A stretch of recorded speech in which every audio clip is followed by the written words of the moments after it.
Bismillahirrahmanirrahim. Assalamualaikum warahmatullahi wabarakatuh. Waalaikumsalam warahmatullahi wabarakatuh.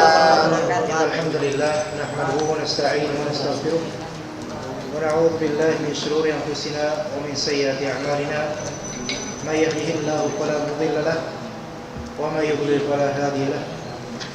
Asyhadu an la ilaha illallah wahdahu la syarika lahu wa asyhadu anna Muhammadan 'abduhu wa rasuluhu la nabiyya ba'dahu.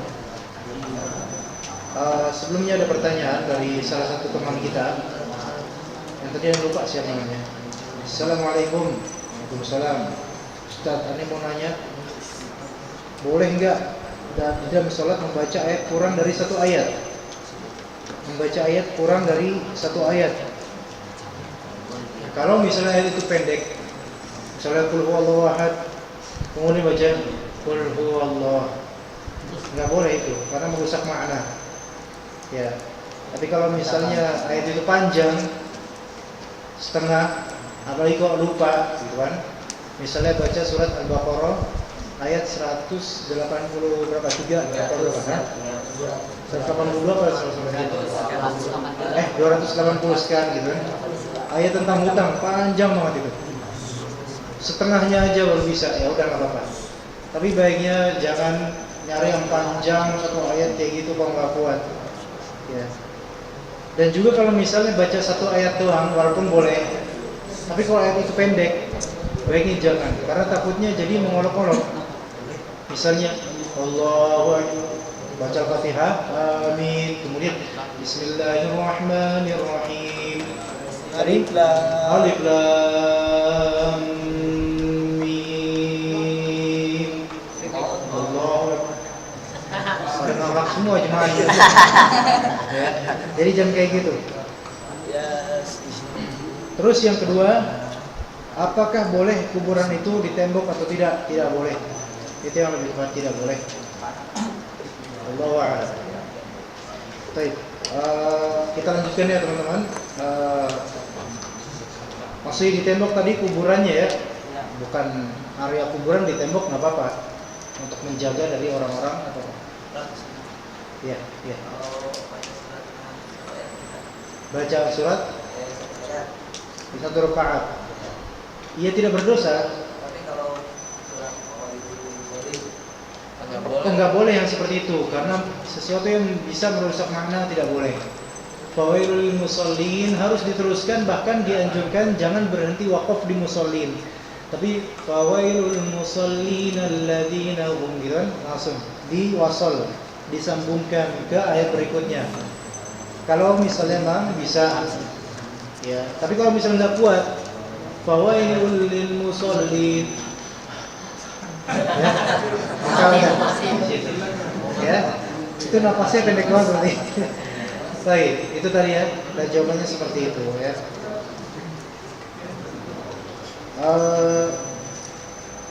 Kita masih di pembahasan. Sekarang di halaman 23, kita langsung ke halaman 23 insyaallah ta'ala. Baik, kita mulai al-mas'alatu tsalitsatu. Al-ma'u idza khalatathu najasatun. Al-ma'u idza khalatathu najasatun. Baik, siap? Antum ulang setelah ana. Al-mas'alatu tsalitsah. Al-mas'alatu tsalitsah. Al-ma'u idza khalatathu najasah. Baik, artinya apa? Perkara yang ketiga, air jika tercampur sama apa? Najis. Benda yang najis. Apa di antara benda yang najis? Kita sepakat. Ini siapa? Kalau manusia najis ya? Dere. Kalau misalnya kayaknya bayi, jangan sebut nama teman, karena kita punya masing-masing. Nah, misalnya bayi yang masih berusia 2 bulan, keluar najis atau tidak? Nah. Jawabannya najis. Najis ya. Jawabannya najis tetap. walaupun bayi. Kencingnya bayi najis atau tidak? Najis semuanya. Nanti ada pembahasan tentang itu, ada rinciannya. Jadi kesimpulannya semua kotoran manusia baik kencing maupun yang itu semuanya najis. Kalau misalnya ada air tercampur dengan yang najis itu, nah nanti akan kita lihat hukumnya apa. Air suci dan menyucikan. Apa tadi istilahnya suci dan menyucikan? Tahur. Kalau tercampur dengan kencing tadi, nah nanti ada rincian. Kan pekan kemarin Anda sudah memberitahukan kotoran kambing najis atau suci? Suci. Sehingga kalau misalnya antum datang ke masjid kemudian nyeker dan menginjak kotoran kambing itu, maka boleh nggak langsung masuk masjid? Boleh. Tapi baiknya jangan, melainkan cuci dulu. Ntar kalau dilihat sama orang itu masih belepotan, nanti kesian, nanti orang-orang pada marah. Oke. Kemudian kita lanjutkan pembacaan.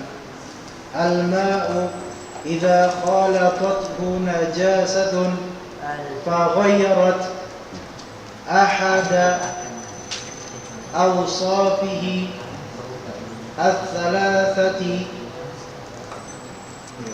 فغيرت أحد أوصافه الثلاثة ريحه أو طعمه أو لونه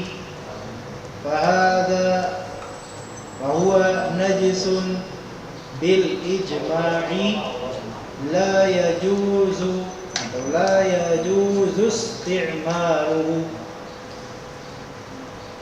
يجوز استعماله فلا يرفع الحدث ولا يزيل الخبث سواء كان كثيرا أو قليلا.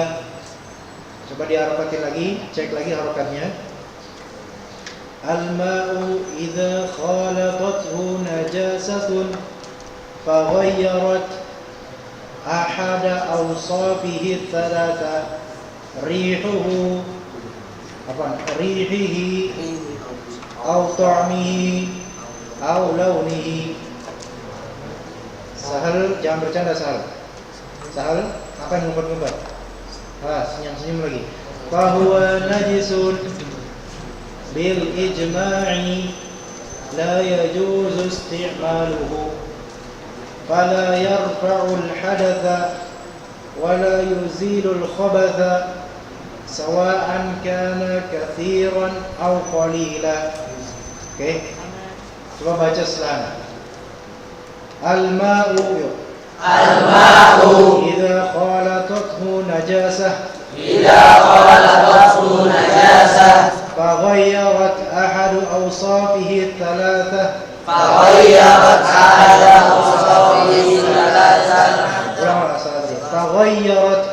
أوصافه الثلاثة ريحه أو طعمه أو لونه فهو نجس بالإجماع لا يجوز استعماله ولا يرفع الحدث ولا يزيل الخبث سواء كان كثيرا أو قليلا. Kita terjemahkan. Al-ma yaitu air. Air idza. Apa arti idza? Jika khalatathu najasah. Jika tercampur najis. Bagus dari. Jika air tercampur najis, jangan bangga duluan. Jika air tercampur najis, nah kan kadang-kadang air itu tercampur najis, tapi ternyata syukurnya najis itu tidak mempengaruhi air tersebut. Ada. Contoh kita punya air sekolah renang. Punya kolam renang di rumah? Punya. Bak mandi ya, bak mandi. Sekolah renang misalnya. Kolam renangnya ukurannya satu lingkungan masjid ini. Masya Allah. Tahu ya pemandian umum bukan punya kita. itu kemudian ada yang Cing. kencing di situ ketika berenang. Kira-kira mengubah semua isi kolam itu enggak? Enggak. Atau ada yang buang air besar di kolam itu secara sengaja misalnya. Di dalamnya itu. Jangan nunjuk orang, siapa tahu sendiri pelakunya dari. Nah, misalnya, tapi itu menyebabkan polusi ke seluruh kolam enggak? Tidak berpengaruh, ya kan? Nah, itu tidak berpengaruh, nggak mengubah, nggak berefek. Tapi kalau misalnya kolam yang kita punya itu adalah bak mandi kecil, Ember. ember, oh lebih kecil lagi tuh ember tuh. Gayung.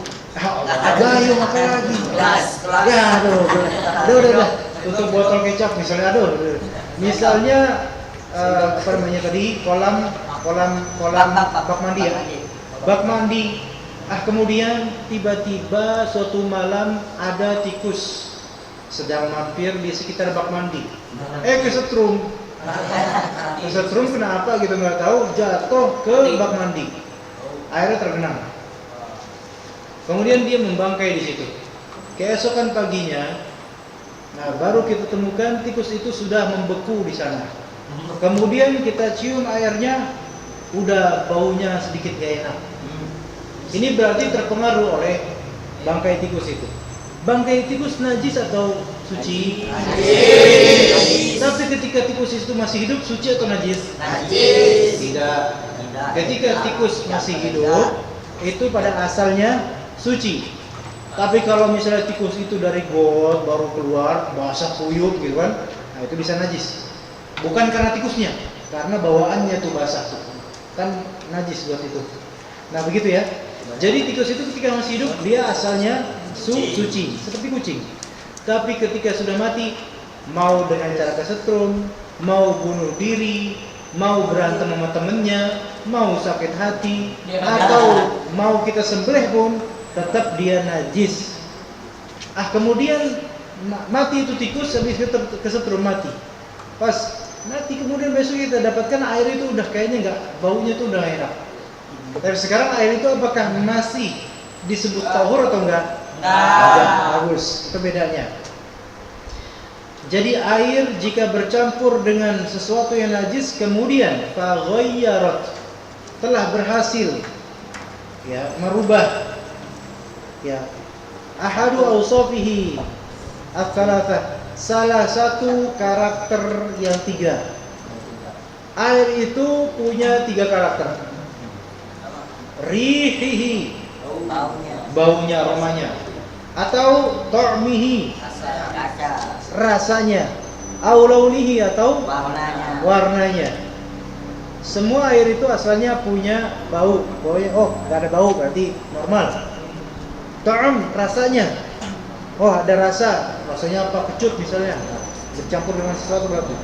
Atau warnanya, nah kalau benda najis masuk ke dalam air yang suci dan menyucikan, kemudian benda najis itu tidak mempengaruhi bau, rasa ataupun warna, maka air tersebut tetap dalam suci dan menyucikan.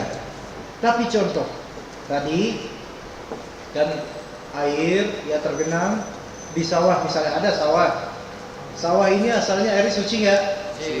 Suci ya. Baik, suci. Biasanya di sawah itu di tengah-tengah atau di pinggiran gitu bagaimana, ada semacam kayak gelombang air, genangan air gitu. Biasa buat petani cuci kaki atau ngapain. Nah, kemudian air tersebut suatu ketika ada petani yang buang kotoran di situ. Yes. Kemudian datang petani lain. Dia buang kotoran di sebelah sana. Terus bagian sininya airnya dicium, ternyata baunya sama bau kotoran itu. Berarti terpengaruh nggak? Terpengaruh. Apakah air ini menjadi najis? Najis. Kenapa? Karena terpengaruh oleh benda najis. Dari segi baunya, juga dari segi rasa. Misalnya, masya Allah. Jangan terlalu ekstrim ya carinya. Yang tadi bangkai tikus tadi di bak mandi kita. Bangkai tikus ya udah tergenang kayak gitu, Udah. Nah, kemudian dia di sebelah sana bangkit tikusnya, bukan antum ya, bukan. Bangkit di situ, kemudian ke sini, di pojok sini. Kita coba bauin airnya. Biasa aja, kayak biasanya. Coba kalau gitu warnanya lihat. Warnanya tetap biasa aja. Tinggal satu. Apanya? Rasa. Nah, rasanya nih. Cipin. Very good. Rasanya ternyata udah nggak enak gitu, kayak ada rasa-rasa gimana gitu. Enak semuanya. Nah, berarti ini sudah najis airnya.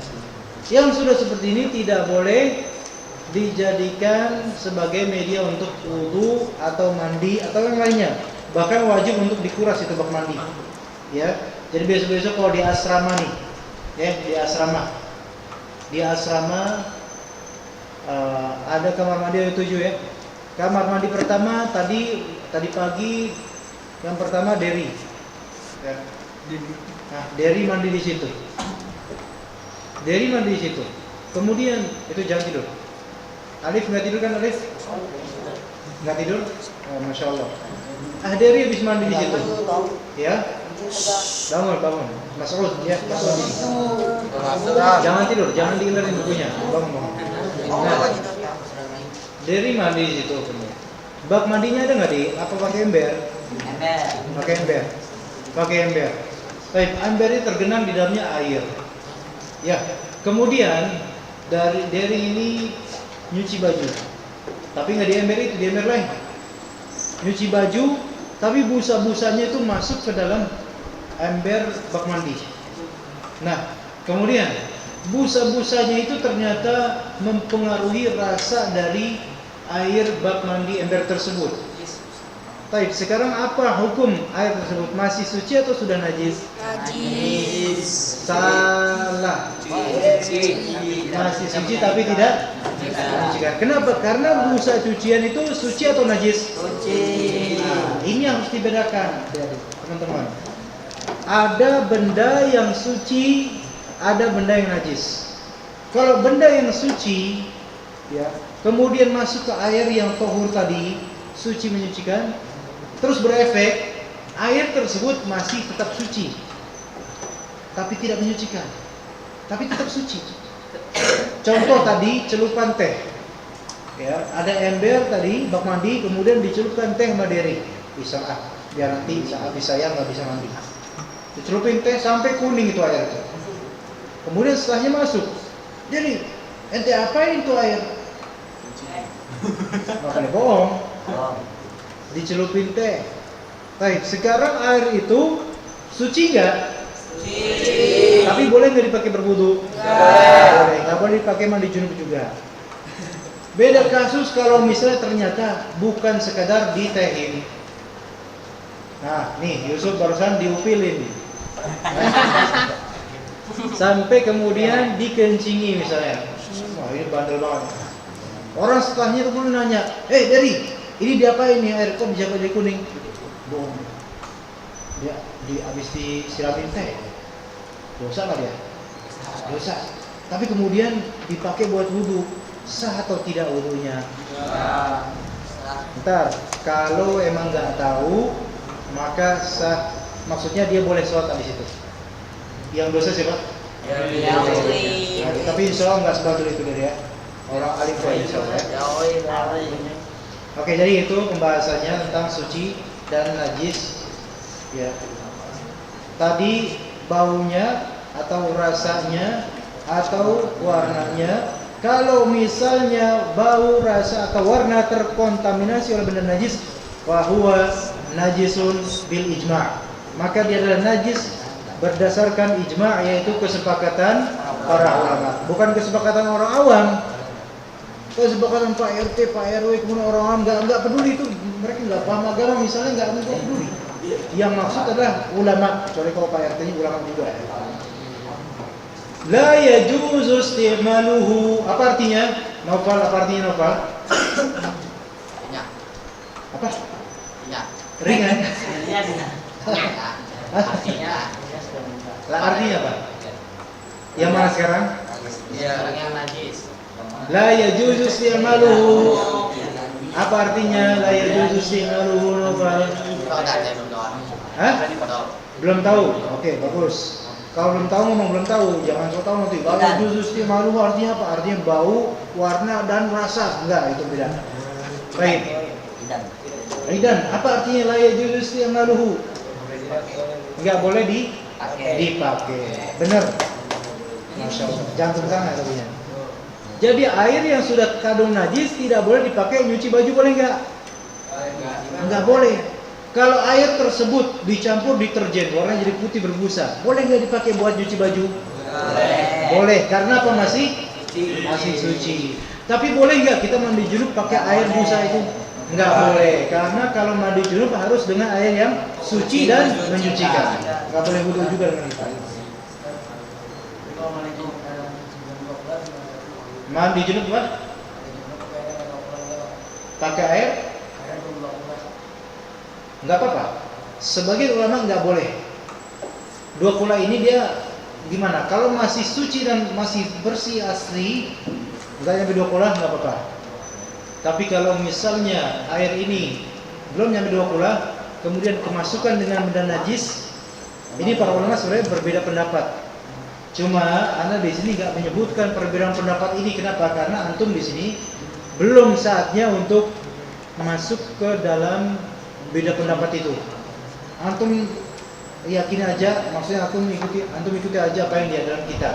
Tapi sedikit Anda jabarkan, kalau ulama Syafi'iyah, mazhab Syafi'i itu tidak membolehkan kita wudu atau mandi junub di air yang belum sampai 20 dan sudah terkena benda najis walaupun tidak terpengaruh. Paham? Jadi contohnya misal ada bak mandi gede tapi airnya masanya atau volumenya nggak nyampe 2 kula. 2 kula itu sekitar hampir 200-an liter. Hampir 200-an liter. Berapa di sini? 100 berapa? Hah? Iya hampir ya, maksudnya nggak jauh-jauh amat. Kita kan nggak bisa ngukur juga berapa liter kan, wah sekitar itulah. 180-an, ya. Nah, itu kan nggak bisa kita ukur. Namanya bak mandi nggak sampai segitu. Kalau misalnya ada bangkai tikus nyemplung, dalam mazhab Syafi'i berubah atau berubah nggak boleh dipakai. Tapi yang lebih tepat, wallahu a'lam adalah dilihat dari apakah berubah atau tidak warna airnya, atau baunya, atau rasanya. Ya, begitu. Itu yang lebih tepat. Siapa namanya? Nofal? Jafar. Begitu, Mas Jafar. Syekh Jafar begitu ya, Ustaz Jafar. Mau nanya deh. Dari mau nanya. Dari. Waktunya habis. Oke, tandain sampai sini ya. Tandain sampai sini. Oke? Boleh dipakai. La yajuz ta'amul sampai situ aja. Kalau Ayo dari. Apa dari?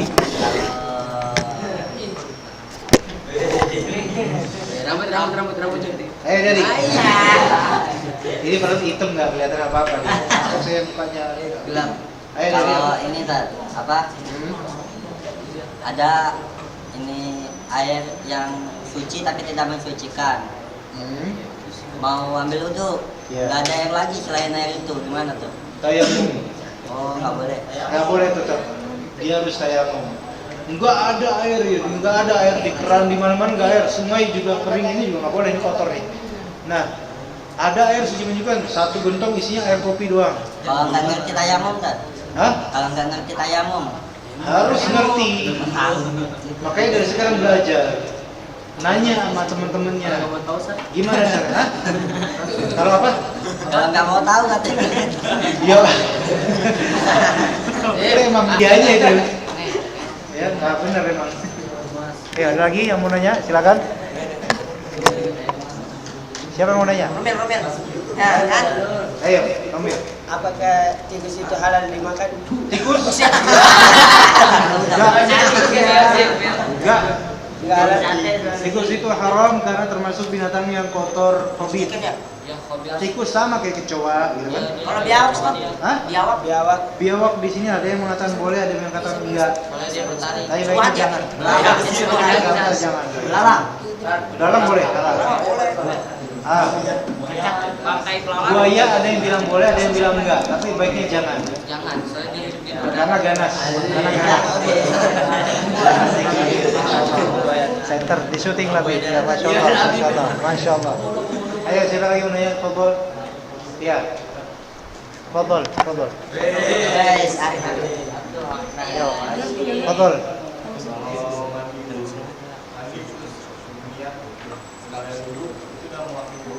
Mandi apa dulu nih? Gak bisa.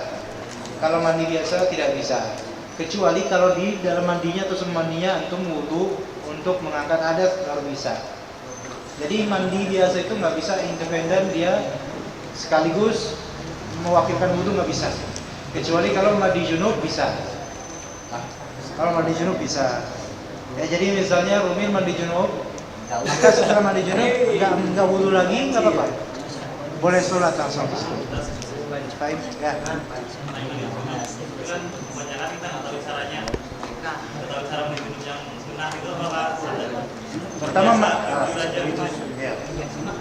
Pertama mandi junub itu yang penting adalah niat dan juga seluruh tubuh terbasuh dengan air. Itu asasinya. Adapun yang paling sesuai dengan sunnah itu ada lagi. Misalnya sebelumnya wudu sebagaimana wudu biasa, kemudian kepalanya, kemudian bagian kanan, kemudian kiri, kemudian sisanya. Udah itu aja. Tapi kalau misalnya kita mau mandi junub dengan cara kayak mandi kita biasa, selama diniatkan sebelumnya mandi junub, maka sah. Sah itu mandi junub. Walaupun sebelumnya tidak berwudu. Jadi sebenarnya perkara mandi junub itu longgar. Yang penting niat dulu. Niat mandi junub ya dari ya. Ya dari. Ya. Itu ya, silakan. Dalam hati aja, nggak usah ngomongin ke orang. Saya mau mandi junub loh, udah kok. Ya Alif. Tidur. Mimpi apa? Habis itu karena disiram sama musyrik atau gimana? Kita mimpi gitu-gitu. Tapi kita nggak ngerasa keluar kita. Apa kita harus mandi tadi? Enggak, kalau nggak ada yang keluar tidak mandi. Ya, walaupun mimpinya gitulah ya. Oke, Janur. Assalamualaikum Ustaz.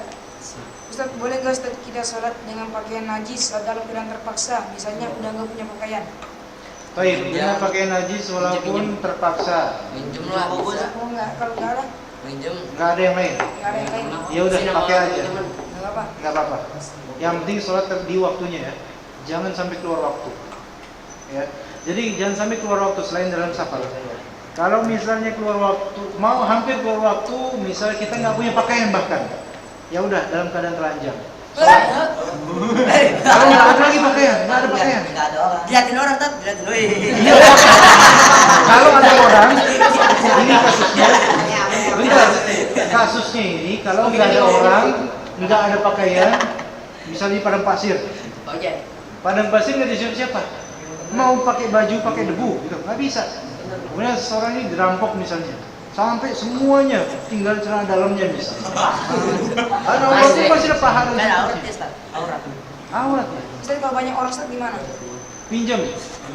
Kan banyak orang. Kalau banyak orang ini berarti pinjam. Mas pinjam, saya nggak punya baju. Nggak ada Ustaz, kalau dalam perjalanan, dalam perjalanan. Dalam perjalanan dipinjam sama orang apapun, walaupun sarung ditutupin doang. Kalau nggak ada, Jangan kalau nggak ada ini, kalau nggak ada itu, udah mati aja lah kalau gitu lah. Cacat banget. Sekarang itu orang di mana-mana. Kalau nggak pun nggak ada orang, cari daun pisang, tutupin. Ya, iya. Dan tadi mimpi basah mulu ini Alif. Ya. Kita sholat dulu, dengan sholat mau habis. Gimana Ustaz? Kita mimpi basah, Sholat dulu belum mandi. sholat dulu. Soalnya waktu sholat dulu udah mau habis.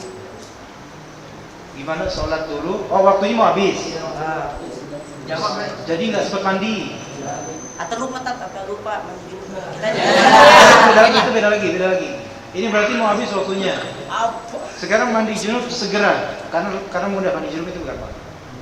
Kan buka baju doang, 1 menit mandi junub 1 menit aja udah bisa. Iya. Buka baju atau robek susah. Buka baju, buka celana, udah mandi dengan niatan mandi junub semua, atau cemplungin diri di sungai langsung blok dan naik. Sah, itu mandi junub sah kayak gitu. Bis, Enggak bisa. Mandi langsung karena mandi itu sebentar banget. Ini siapa tadi namanya? Jafar itu nyemplung di bak mandi, sekali nyemplung dan niatan junub, mandi junub, udah. Atau pakai minsapa, pakai anduk, pakai baju lagi, sholat, udah. Tadi sini dulu, dari.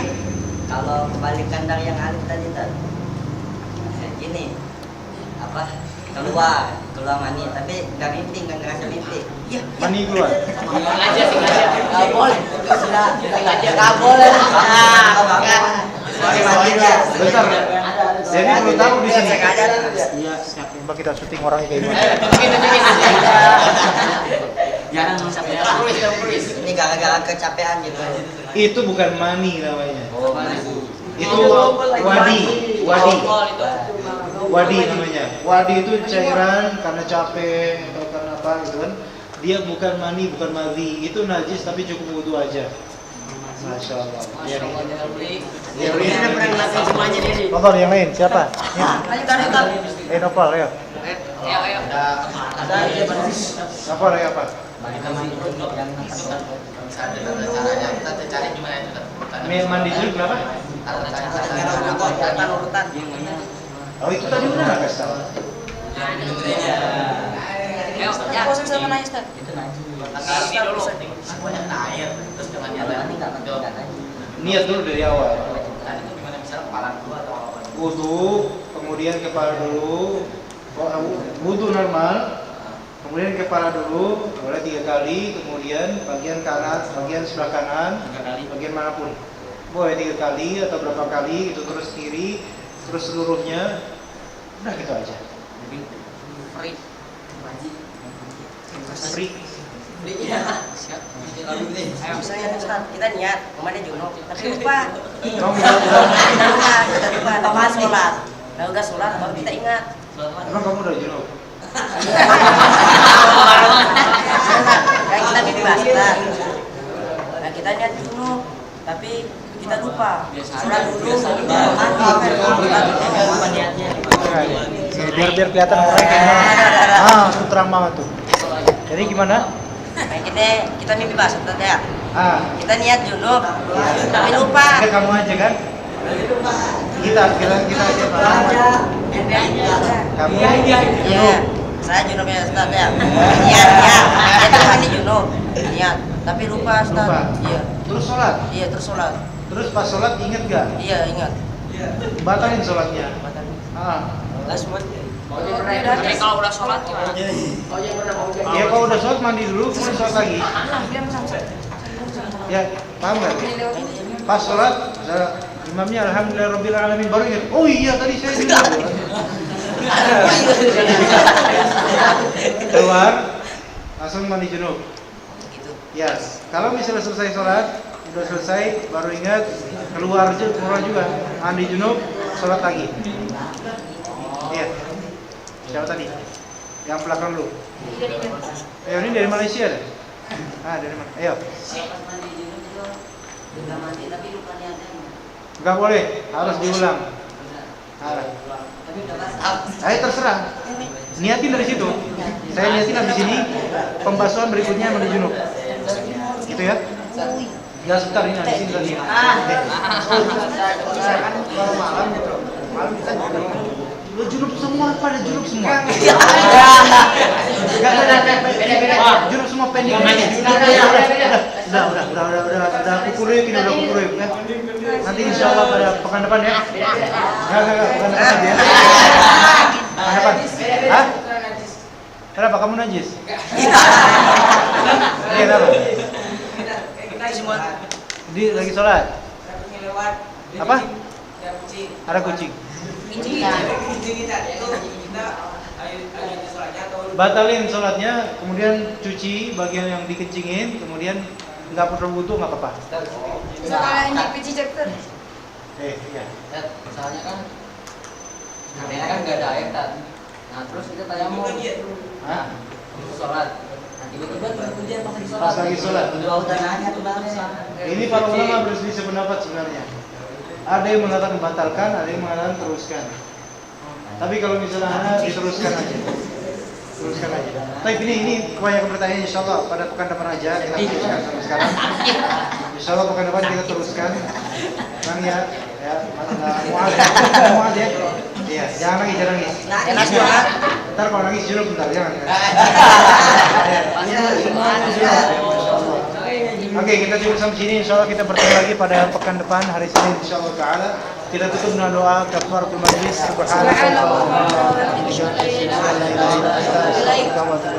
Assalamualaikum warahmatullahi wabarakatuh. Waalaikumsalam warahmatullahi wabarakatuh. Ada